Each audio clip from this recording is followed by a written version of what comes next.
I'm Jessica Dalcourt from CNET. This is the Nokia Asha 503. This is a global phone. Nokia calls it a smartphone. I'm not so sure. I'd say it's more like a very well-appointed feature phone.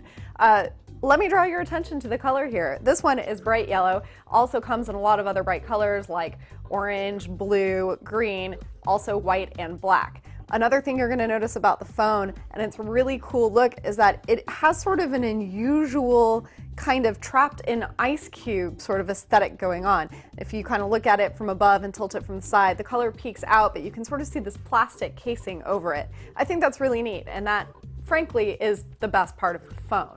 It's also small. That means that it is compact and portable. You can stick it in a pocket really easily. Unfortunately, the screen is really small and there's all this black bezel going on.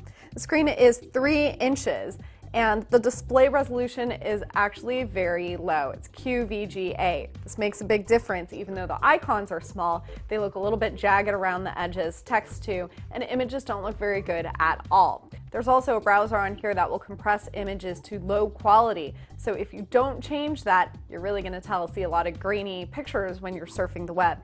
You can change it to a higher resolution, but that is going to mean it's going to take longer to load. As for photos you take yourself, there's a 5-megapixel camera on the back with flash. That could be good. Some Nokia 5-megapixel cameras are. This one is not. That is because it is fixed focus. So you're going to have a really hard time determining if it's in focus on your own. You won't be able to take a lot of motion pictures or pictures of squirming kids and dogs. There is a VGA video recorder that takes some pretty poor video. I wouldn't recommend using it to share with a lot of other people.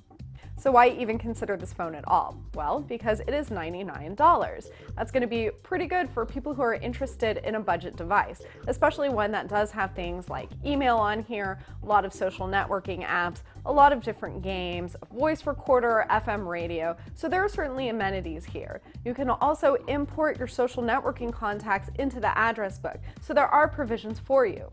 This phone does not support LTE, but it does support 3G.5, a little bit of a faster 3G connection. The Asha 503 is not going to be available in the US at all. Instead, it is available in select markets globally.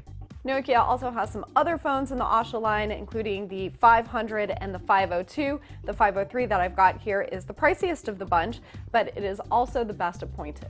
I'm Jessica Dalcourt for CNET. You can check out my full review of the Asha 503 at cnet.com.